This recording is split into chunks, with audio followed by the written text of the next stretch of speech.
your life. The idea will probably be doing it online. Order it and turn it over to Mark, or you just start from the beginning? Start him from the beginning. Okay. Okay, I've been asked to preside over this meeting by our chairman, who is on the phone remotely. And we'll start with a roll call vote. Roll call, I don't know who's here.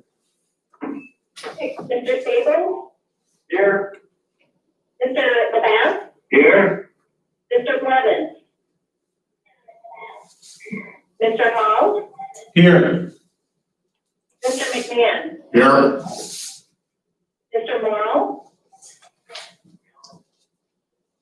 Mr. Reagan?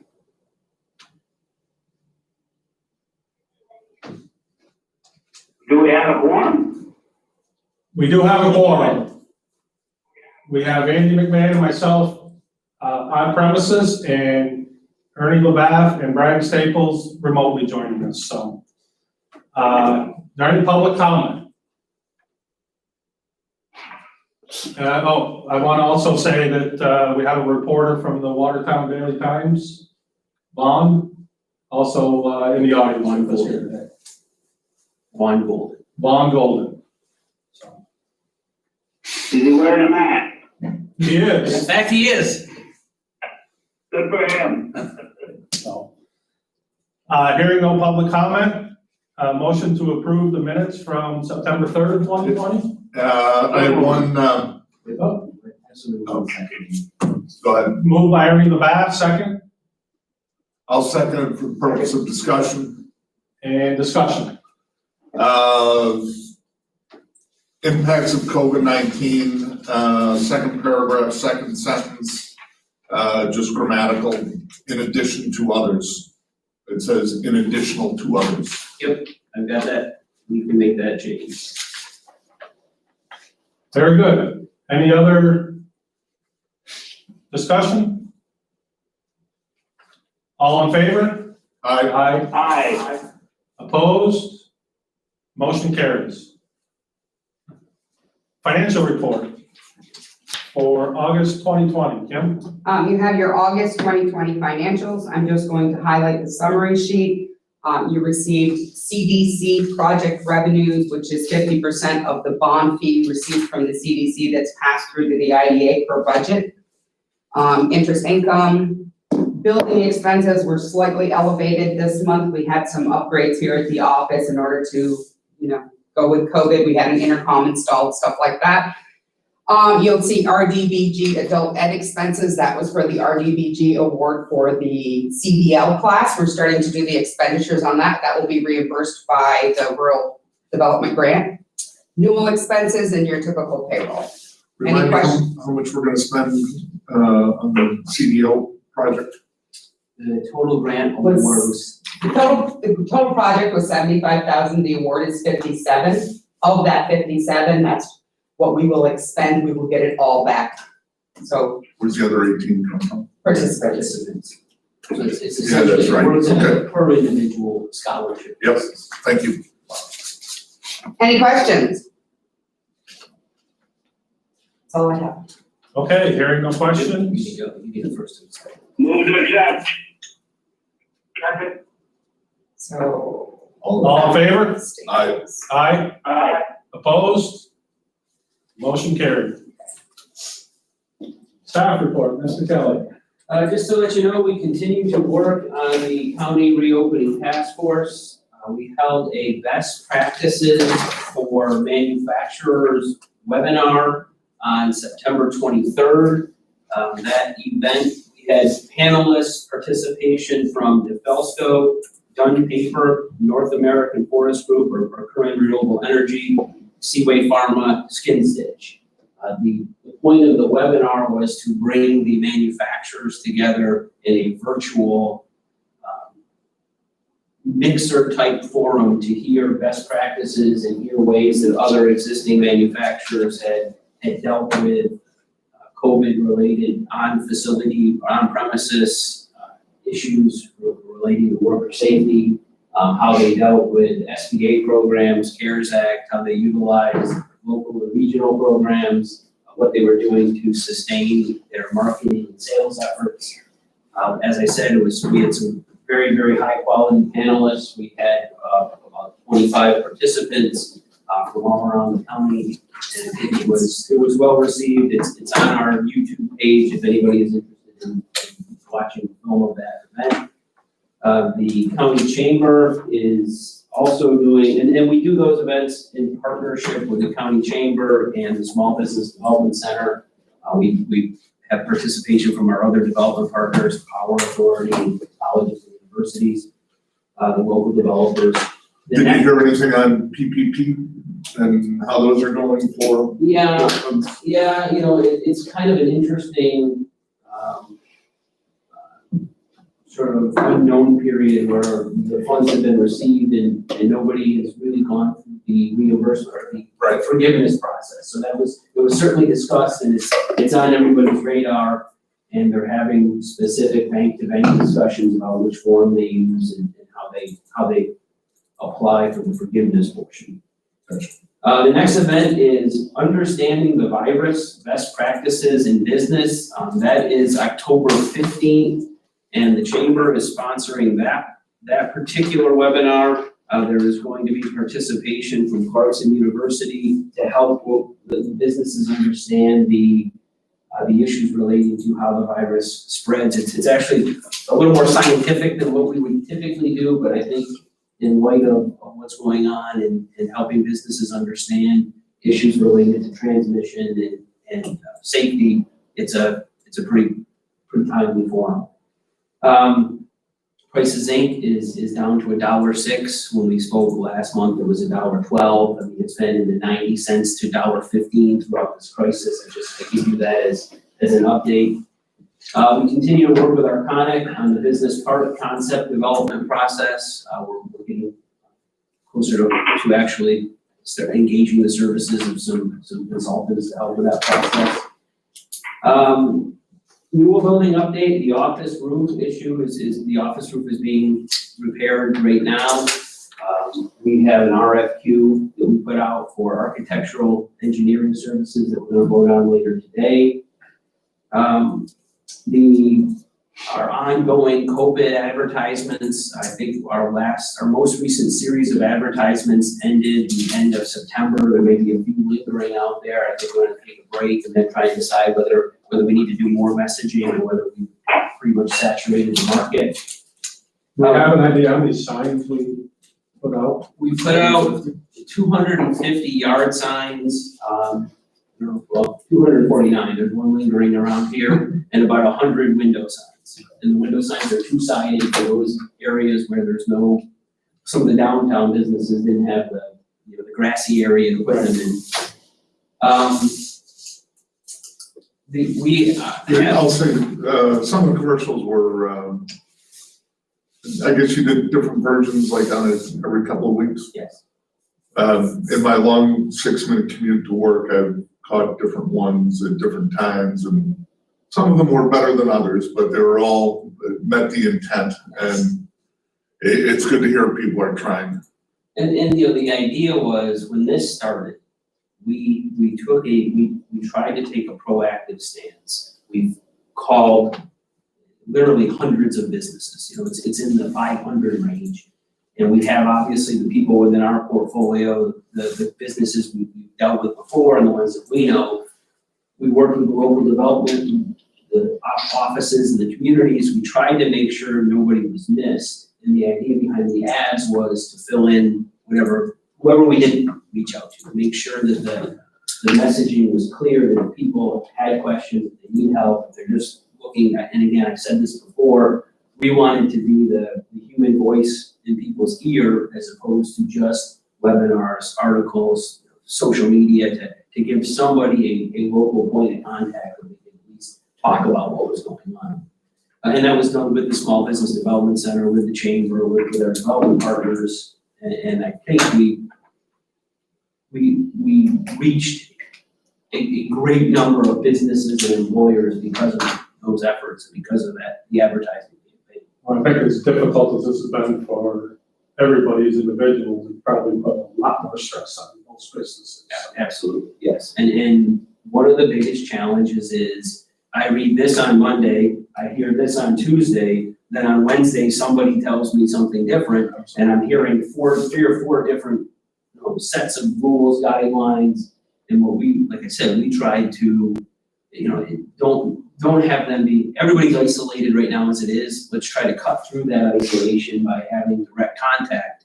And then a lot of what we were doing was referring people to the Small Business Development Center, connecting somebody with SciTech, or getting a public health question clarified or answered. So it's a bit of a traffic control kind of role, but I think it's certainly a suitable role for us. One of the things we've also tried to do is to continue the process of generating new and future project activity. That we closed on the loan with Structural Wood, we've done the loan with James Pet Surplus, we've done some project activity, we've got some solar projects. Looking a little bit over the fence, one of the things we have done is we've created a request for quotations for somebody to assist us in lead generation for the dairy, agribusiness, milk processing industries. It's not a huge campaign that we're looking to undertake, but we've got, as everybody knows, we've got ample milk production, we've got milk surplus.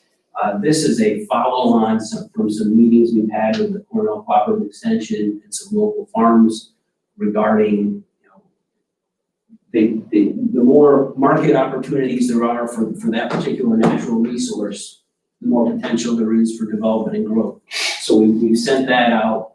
We're awaiting responses right now, and the idea is somebody to reach out to firms that may have, outside of New York State, that may have an interest in an area in the Northeast with a milk supply, with low-cost power, with sites in locations for development that we can hopefully tie everything together and attract somebody here in that industry.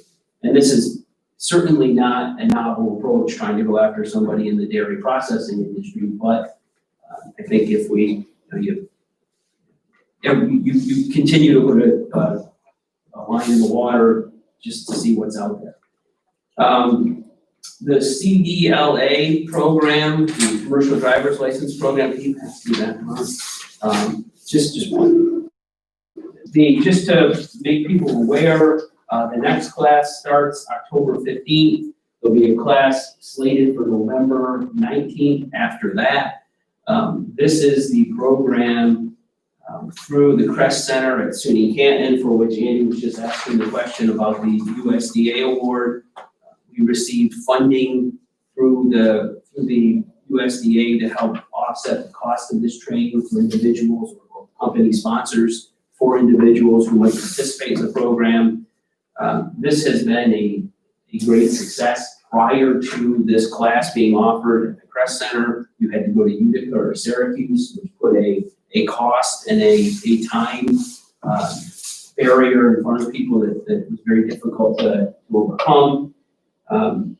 The Crest Center applied for and was provided funding by the River Valley Redevelopment Agency and the IDA LDC for a used tractor. So they're gonna have their own tractor. A trailer was donated to them last year from PepsiCo bottlers in Ogdensburg, so they will have their own rig, for lack of a better term, for doing the training. So this is moving forward. We're trying to get the word out for people who may be interested in participating in the program. We've been approached by the Lake Champlain, Lake George Regional Planning Board. They applied for an EDA emergency funding program for COVID relief. They were awarded funding through the program, and St. Lawrence, Jefferson, and Lewis counties were included in the service territory for the program. They would like our assistance in promoting the program, which obviously fits in with everything we're doing. So we are going to be working with them as part of the grant. There may be a modest amount of funding to offset our time in that support. So we're working with them on memorializing that. I think this is more resources we have at our disposal, obviously. Hopefully the more effective we can be, so this is a good thing. As part of the manufacturers webinar, there were some confirmational comments regarding the challenges companies have finding workforce, matching open positions with job seekers. Our developers group, which meets with some frequency, has created a subcommittee working group to address the workforce issues. So we continue to try to connect Department of Labor, the One Stop Career Center, the college placement offices with the developers like ourselves and others who are on the street talking to companies to try to make sure that there's as much two-way connectivity and traffic as possible between those who are looking for work and those who have open positions. And it's a conundrum around the country right now. I mean, there's various reasons for it, but there's the challenge, if you've got a job opening, making sure you have a pool of qualified applicants. So we are trying to help keep that pool as stocked as possible.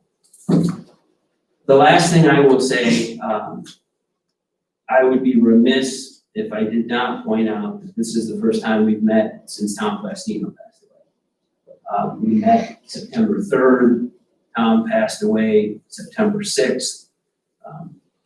Those of us who are here are sitting in the Thomas A. Plastino meeting room. So I think there's going to be a lasting reminder of the impact that Tom had on the agency, on the county, the region, and us as individuals. So I just wanted to point out that we have had numerous calls and contacts and expressions of sympathy from around the region. I think people, and this is a credit to Tom and to the agency, they certainly associated Tom with the IDA and the outpouring of expressions of sympathy and kind of funny stories about the way Tom helped people and his role over the years have been numerous. So I just wanted to make sure that we mention that. That is it for my staff report. Thank you. Is there any old business? Hearing none, we'll move on to new business. Our first resolution would be adopting the fiscal year 2021 budget. So moved. Second, I'll second. discussion. Okay, this is your final budget. You were presented about a month ago with the draft budget. For now, I'm just going to highlight changes that are from the draft, since we went over a lot of it the last time. Your change on this final budget for the IDA is in your payroll expenses, salaries, benefits, post-employment, and all of that. It has increased to approximately $100,000, and that's our anticipation of a possible new hire. That's the only change from your draft budget. Everything else is consistent. And you'll see just across the affiliated organizations, the IDA and the LDC, we were at 8 full-time equivalents. We're down to about 5.5. I think at some point we're going to be, as we discussed, looking at adding some staff capacity, whether it would be through the IDA or the LDC, we'll determine as we go forward, but we wanted to have the line items there. the line items in place, the numbers in place for next year. Right. Any other discussion? Hearing none, all in favor? Aye. Aye. Opposed? Motion carries. Next, we have a resolution authorizing engineering services at the former Newell Building in Ogdensburg. I hear a motion? I'll make it. Second. Discussion. As we talked about at our last meeting, we have received a $500,000 award from the Northern Border Regional Commission for continuing improvements and rehabilitation of the Newell Building, a $200,000 loan and grant award from the Development Authority of the North Country Redevelopment Fund. We're looking at that with some other resources that are out there, including some of our own investment, obviously, to put together our plan for our next phase of work. The roof is complete, the facade work on Patterson Street is complete, overwhelmingly, the cleanup phase is complete within the building.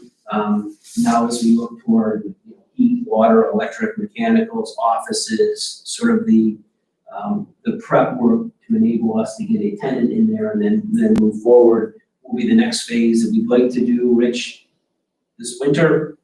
We're hoping to be able to bid it in December and get somebody started in January, the contractor. That's Rich Williams, our facilities manager, off camera.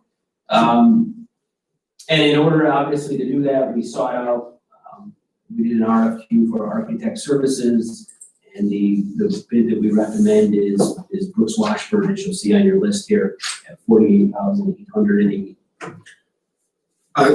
On that, bid, is that the general expectation of that cost is about what we expected to be, high or low? That's in line with what we had estimated for engineering fees. Okay, because as you saw, there weren't a lot of other bids.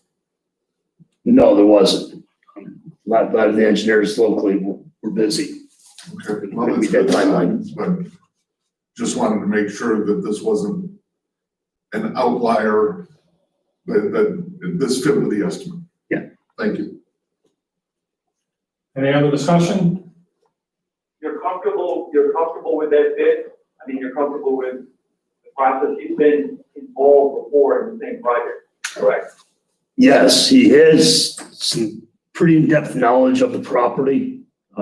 He knows our expectations, and he knows our timeline, so I think we're gonna be okay with it.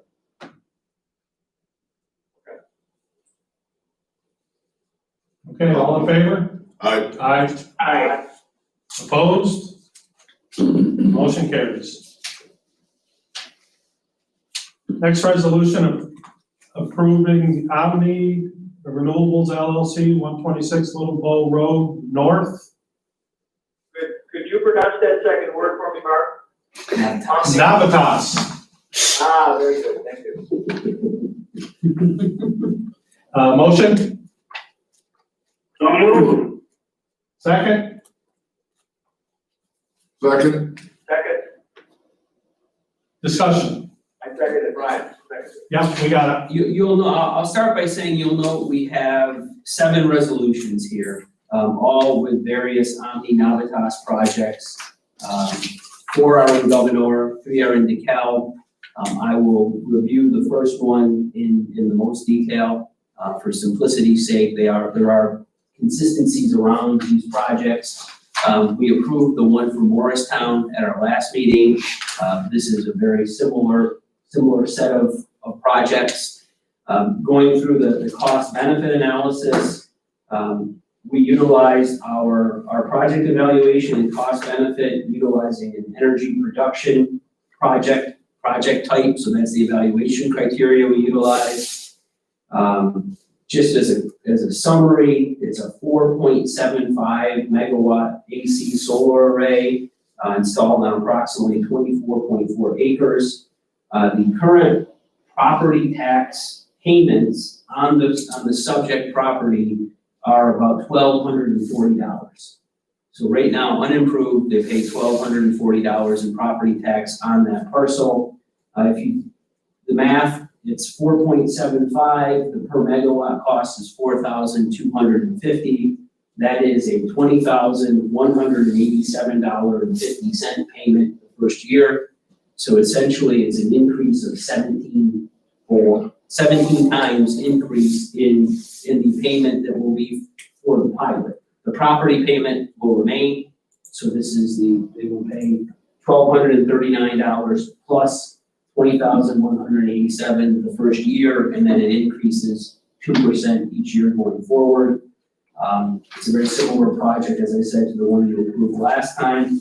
These projects, in terms of the cost benefit analysis, obviously we look at with all of our projects, job impact, impact on the tax base, other community and societal benefits, and then the cost of the incentives provided. Projects such as this one support the New York State Climate Leadership and Community Protection Act, the Climate Act. Within that, the state's goals are to increase the renewable energy standard to 70% by 2030, to double the target for distributed solar power to 6 gigawatts by 2025. A 4 megawatt project like this could provide power for essentially a small village. I think, Andy, I got an energy expert here to my right, so if I get off target on any of these little factoids, please let me know. We have the pilot consents from the town and the school. Within the cost benefit itself, you'll see there is what they are requesting by assistance is the pilot itself. There is not a sales tax exemption nor a mortgage recording tax exemption.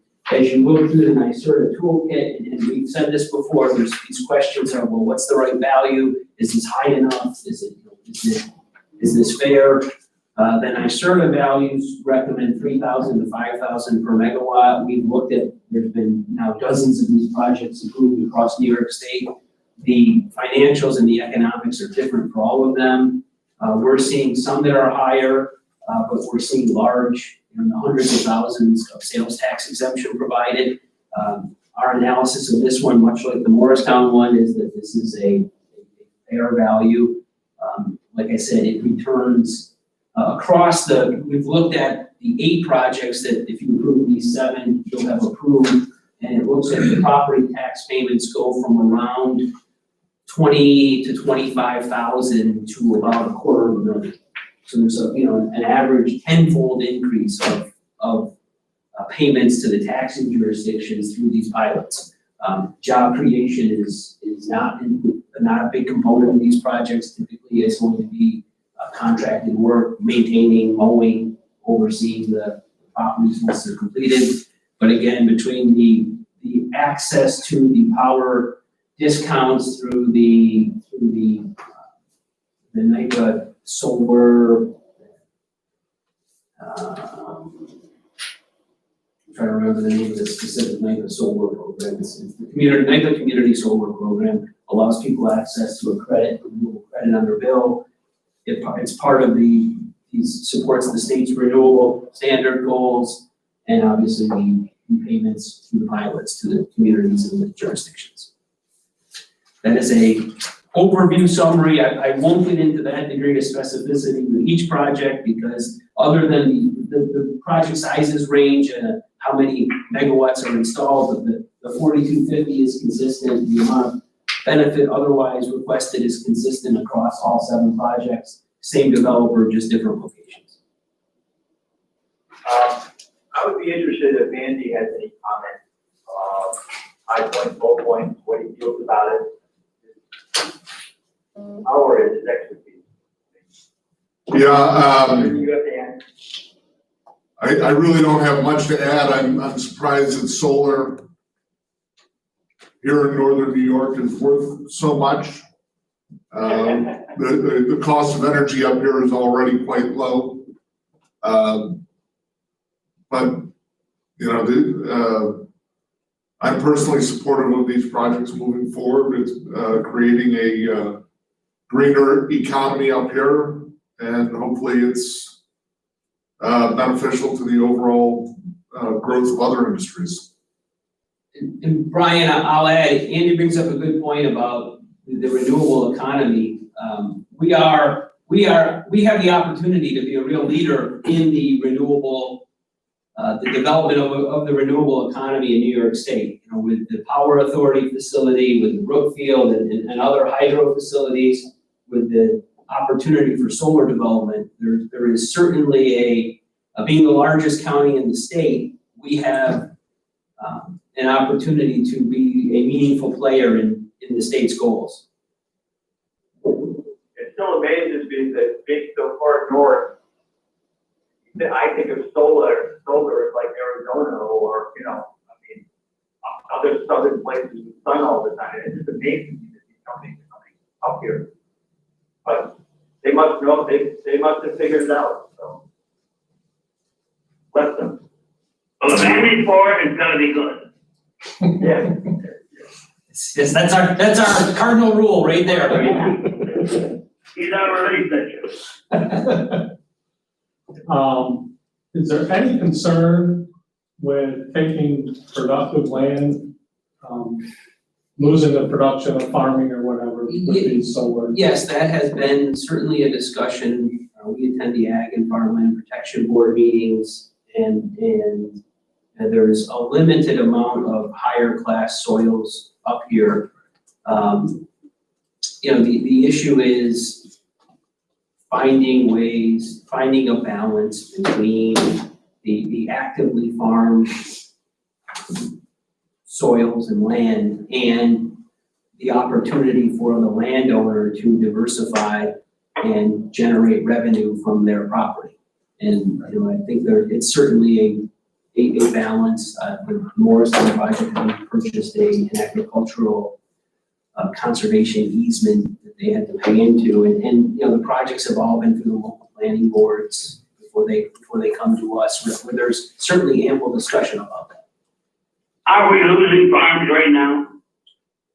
Didn't I just read something? In Orange County, we've lost a lot of little farms. Well, there's been a lot of consolidation within the farming sector. It is harder and harder for smaller farms to have the economies of scale to remain viable. So there's been some consolidation, and the end result is larger farms with more larger herd sizes and fewer farms producing more milk, essentially. And that's one of the reasons why we tie in earlier. Obviously, to the IDA, the agricultural sector is very important. I think we are. Oh, the point I was trying to make, there will be the land available as almost on a yearly basis when these farms either go under or go with the big farms. Yeah, and to us, I think probably more than most IDAs, we are certainly mindful of the importance and the impact of the agricultural economy in St. Lawrence County. I mean, that's major. Many IDAs are operate almost independently of any awareness of that part of their economy. We're certainly, I think, tied in well with the Ag and Farmland Protection Board, with the Cornell Cooperative Extension, and with that part of the economy in general. And again, that's why something like the dairy, trying to find dairy processing and putting resources toward attracting markets for the raw material are so important to us. Can we move on with these other units? Here, do you want to? Why can't we take them all? Sure, Why can't we take them all at once? They're basically the same thing. I don't have a problem with that. It's called moving right along. Well, I think we should do them independently, and I'm getting some head shakes in here, but we're not gonna have the same discussion on each one of them. Well, I will not vote against the chairman. Happen. So, hearing no more discussion, all in favor? Aye. Opposed? Motion carried. Next one is the resolution Omni Navitas Renewables 126 Little Bow Road South. Do I hear a motion? Second, No move. Second. If you give me about 20 minutes, I'll go through this one as well. Again, this is a nearby parcel, very similar, the dynamics are the same. what size, how many acres? This one is 24.3 as opposed to 24.4, so Still the same 4 this No. one is 4 Acres. megawatts. megawatts, 24 acres. It's about 5 acres per megawatt, and depending on whether there's swampland in there, generally it's. Andy, is that a general rule? Yeah, 501? 15 years ago, it was about 7 or 8 acres per megawatt. Now they're getting more efficient, it's down to about 5 acres per megawatt. Oh, So oh, not that exciting, but just something to keep an eye on. though. That's it, because you hear this talk about solar all the time now. It's just how much farmland we're giving up for each megawatt. Right? If that's what we're giving up. Right. So the footprint's becoming smaller and that's important. And and throughout communities, they're doing rooftop solar as well, but that's obviously not to the scale as these projects. And then there's some of the very large scale projects, 100, 200 megawatt projects that are contemplated around the state and indeed around our county. So with that, I'll call the vote. All in favor? Aye. Aye. Next is a resolution for ASA Governor New York Solar 2 LLC. Megawatts of land? This one is 1.48 megawatts, 12 acres. Any discussion? Do we have a motion? No, we don't have a We motion. didn't have a motion. Well, I thought Ernie, you'd make a motion for me. I shall move. Second. Go ahead. All in favor? Aye. Aye. Aye. Opposed? Motion carries. ASA DeKalb New York Solar 1 LLC. Motion? So move. Second? Second. Any discussion? Megawatts and what, and acres?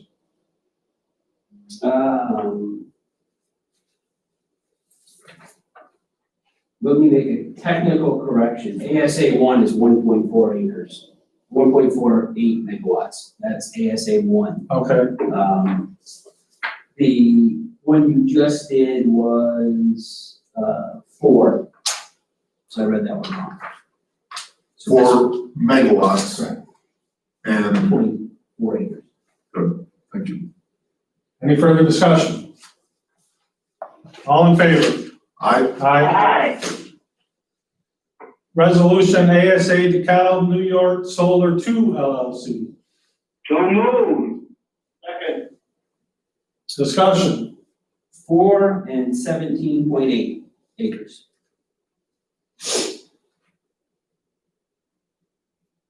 Hearing no more discussion, all in favor? Aye. Aye. Aye. Opposed? Carried. Final resolution, ASA DeKalb New York Solar 3 LLC. So move. Second. Discussion.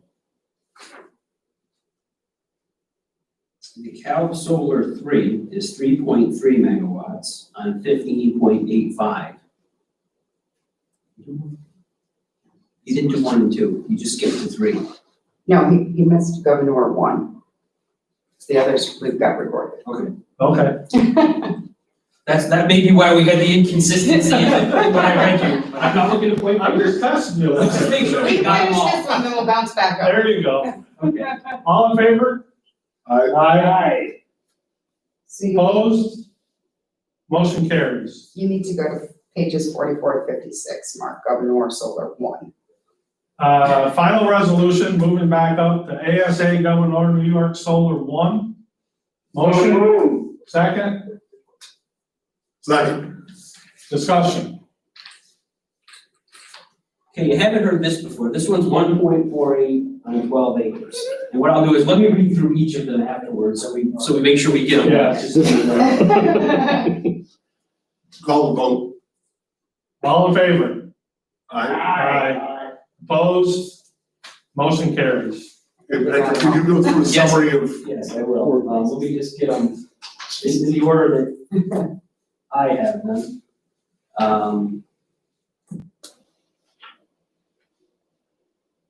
Let's see. Okay. Little Bow North, 4.75, 24.4. Little Bow South, 4, 24.3 acres, 4 megawatts, 24.3 acres. ASA Governor Solar 1, 1.48 megawatts, 12.03 acres. ASA Governor Solar 2, 4 megawatts, 17.8 acres. DeKalb Solar 1, 5 megawatts, 18.21 acres. DeKalb Solar 2, 3 megawatts, 15.11 acres. DeKalb Solar 3, 3.3 megawatts, 15.85 acres. And we got It's a, about 100 acres? That's a total. yes, Yes. roughly, yes. Okay. Do we have a need for an executive session? We do not. We do that? With that, we'll adjourn the IDA meeting. We'll take a couple minute recess. Okay, take a couple minute recess, get ready for the local development